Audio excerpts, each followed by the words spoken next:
Hey, hello, welcome back to the Commonplace. I'm Autumn, and today we're going to talk about chores. We're going to be moving around, talking about how you teach chores, how you troubleshoot problems with chores, and what chores my 5, 3.5, 1.5-year-olds do, and do really well.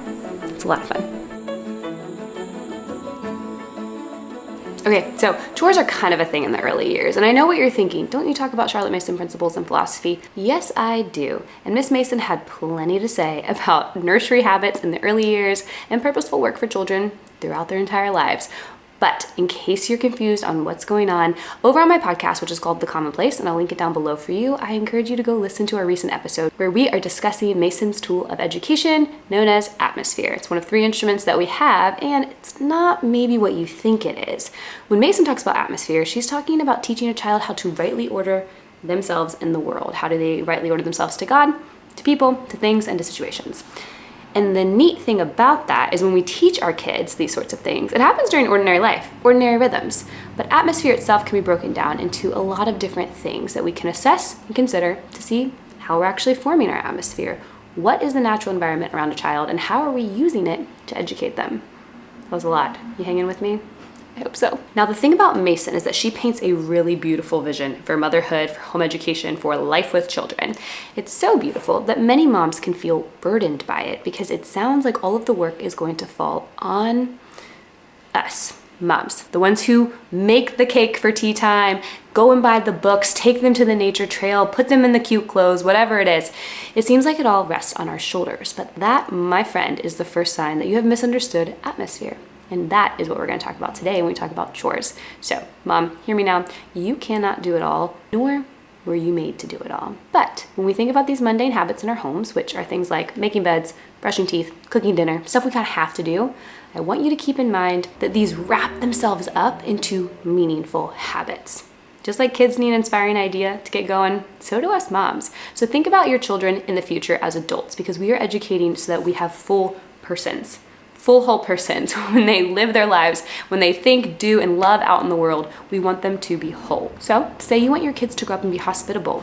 That's great, but they need to know the mundane habits of how to make a bed, how to clean a bathroom, how to cook dinner, how to welcome someone when they walk in the door, all those sorts of things. Otherwise, they're really gonna have trouble being hospitable. So keep that big picture in mind while you're working with really tiny kids on cleaning up their Legos. Now, 2 principles for you to take as you head into your own home and do chores. And also at the end of this video, I'm gonna tell you, like I said, what my kids are up to these days for chores, because I don't think I could run our house and manage it the way I do without their hard work and their cheerfulness. I could probably do it without all the but why moms. I could probably do it without this. First thing, people aren't gonna tell you this, but I'm gonna tell you this. Children love meaningful work. They love it and they need it. If you have ever met a young child, then you know that as soon as you start doing something like cooking dinner with only 15 minutes until dinner time, and they come on their white knight horses, or in my situation, they're slug riders, and they immediately like, oh, Mom, I'll help you. I can chop that. I can do it by myself. I can clean that up. I can wash that dish. I can pull everything out of the fridge in under 5 seconds. What did you need, Mom? I got it. And that is not a bad thing. That's actually a great thing. It means that your child has seen that when you contribute to work in the home, it serves the family and it's a joyful thing. We want cheerful workers. We don't want kids who are 14 rolling their eyes at us and saying, I don't wanna. Because I know adults who roll their eyes and say, I don't wanna. We don't want that. So the first principle is to recognize that kids were made for and want meaningful work. They're full persons in your family, which means they have rights and they have responsibilities. Now, of course, this depends on age, development, abilities, and that is where wisdom comes in. But ultimately, what children want is to be involved. And if you just keep pushing them away because it takes more time or it's really kind of a bigger mess than it's worth, they're eventually going to lose interest, and then the habit you'll be working on is unlearning the bad habit of not wanting to participate in meaningful work. And the other neat thing about this one is just like we moms would say, I love you so much. That's why I take care of your clothes and I cook you food and I give you snuggles and I wipe your tears because I love you and I want you to see that, hear it, feel it, touch it, taste it, know it through all the ways I serve you. Our kids want to be known that way too. They want to be known that way and they want us to know their love that way. A small child is very capable of real fellowship. There's a lie in our culture today that kids are just really bad short adults. They're probably not even people. They can't contribute. They don't offer anything. They're just kind of parasitic. That's what people think about children. They just take. But we know that's not true. I know that when my children try to put their shoes in the basket, or they try to clean up a mess and surprise me with it, or they say that they cleared the table to help me, they want me to know that they love me back. And that's wonderful. I can enjoy that. I'm free to be light and to be happy to see that love is reciprocated and that it's done through service. It's a unique way that helps lift that mom burden of having to do everything when you realize that you are just a part of your family too. Now, the second principle is wisdom in troubleshooting.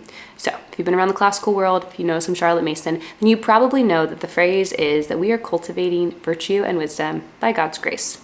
If we're trying to cultivate wisdom in our kids, you better believe we should be cultivating wisdom in ourselves. And so this next part about troubleshooting is just going to require some wisdom.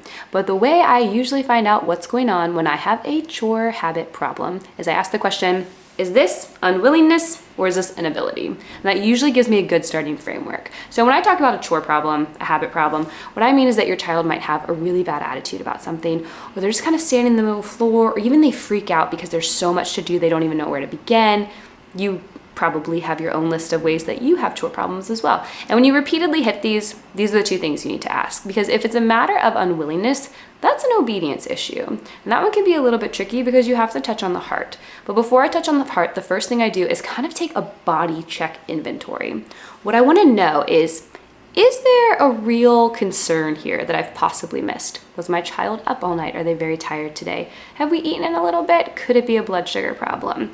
Are we very busy? Have I just asked them to do a bunch of work before I got to this request and they really haven't had any alternating time of rest and play, work and leisure? These are all things to consider. Now, does that mean you can disobey if you didn't get any sleep or that you're really hungry? Of course not. In fact, let me say that again. Just because you're hangry doesn't mean you can disobey. But just like if I was up all night with a kid, I would probably think, I'm gonna put a little bit less on my to-do list today because I know it's just gonna be a bit of a struggle to do things cheerfully and to do them well.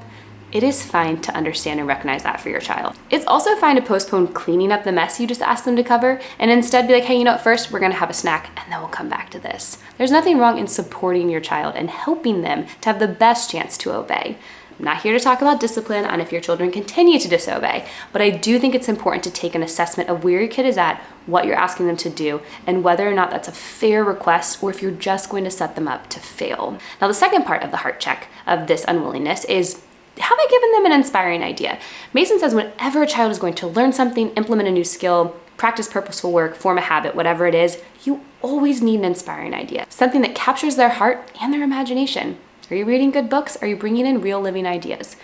Things to consider, are the shows you're watching bringing in whining, complaining spirits? Are the books you're reading talking about duty, responsibility, and the joy of service? And what's hard about the inspiring idea, and I admit this is hard for me too, is that sometimes this is a waiting game. You keep faithfully coming to this problem and you keep assessing and you keep addressing, but you don't know when an idea is actually going to take root. You can't be totally certain when a change is going to happen, which is why motherhood's for the long haul. You got to keep the big picture in mind. Now, the second thing to consider is if they're unable to do it. Is this inability? Are they literally not capable of doing it? Do they not know how? A lot of times a mom will send a young kid in and be like, just go put all the toys in the baskets.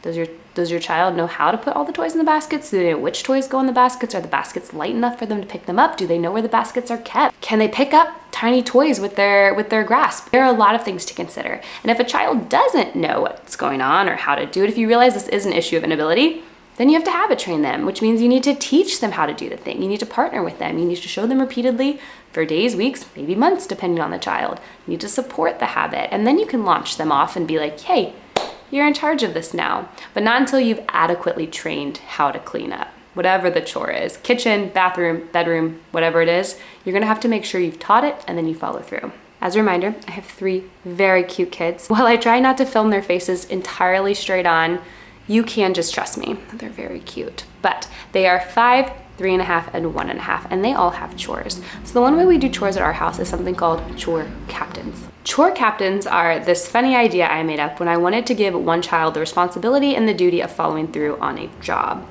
Now at this point, my oldest can take care of an entire space. So my house is a city house, it's pretty open all the way back. This entire downstairs floor could be a disaster and I could have my oldest chore captain it and it would get done.